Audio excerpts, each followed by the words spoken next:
Bapak Ibu Guru serta teman-teman sekalian. Perkenalkan, saya Selin dari kelas 82 nomor absen 12. Dan kali ini saya akan menjelaskan proses pembentukan urin. Proses pembentukan urin disebut dengan ekskresi, yang merupakan proses pengeluaran zat sisa yang sudah tidak bisa digunakan oleh tubuh lagi. Proses pembentukan urin terjadi dalam organ ginjal. Ginjal berperan sebagai alat ekskresi dengan cara menyaring darah dan zat-zat sisa yang terdapat dalam darah dapat dikeluarkan dalam bentuk air seni atau urin. Ginjal terdiri dari kulit ginjal atau korteks, sumsum ginjal atau medula, dan juga rongga ginjal. Korteks atau kulit ginjal terdiri dari jutaan zat penyaring atau biasa disebut dengan nefron. Proses pembentukan urin terdiri dari 3 proses, yaitu penyaringan atau filtrasi, penyerapan kembali atau reabsorpsi, pengumpulan atau augmentasi. Yang pertama, penyaringan atau filtrasi.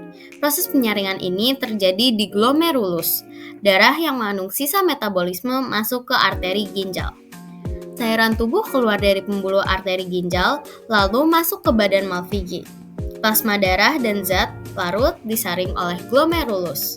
Hasil dari proses tersebut adalah urin primer.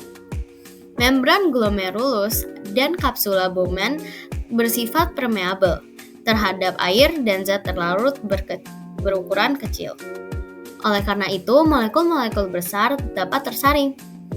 Urin primer masih mengandung air, glukosa, asam amino, dan juga garam. Setelah itu, urin primer melanjutkan proses kedua, yaitu penyerapan kembali atau reabsorpsi yang terjadi di TKP atau tubulus contorsus proximal.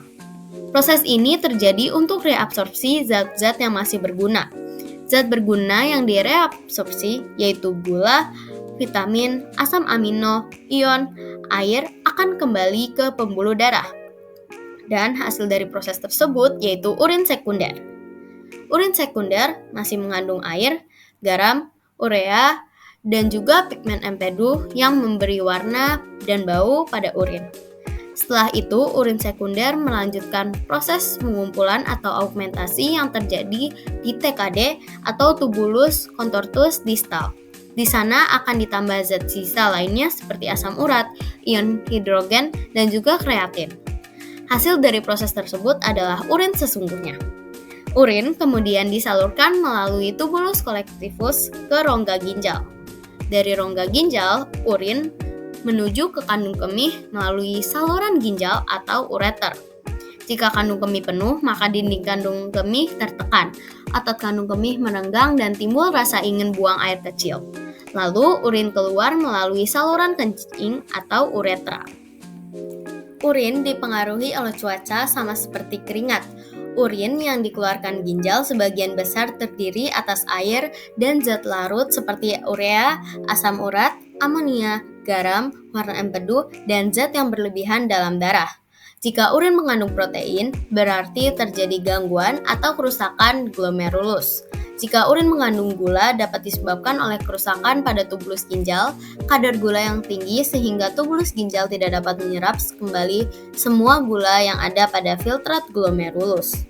Fungsi ginjal yaitu menyaring darah, mengeluarkan sisa metabolisme, membuang zat-zat yang berbahaya bagi tubuh, dan juga mengatur keseimbangan air dan garam di dalam darah. Terima kasih telah melihat video saya sampai akhir. And see you in the next time. Bye!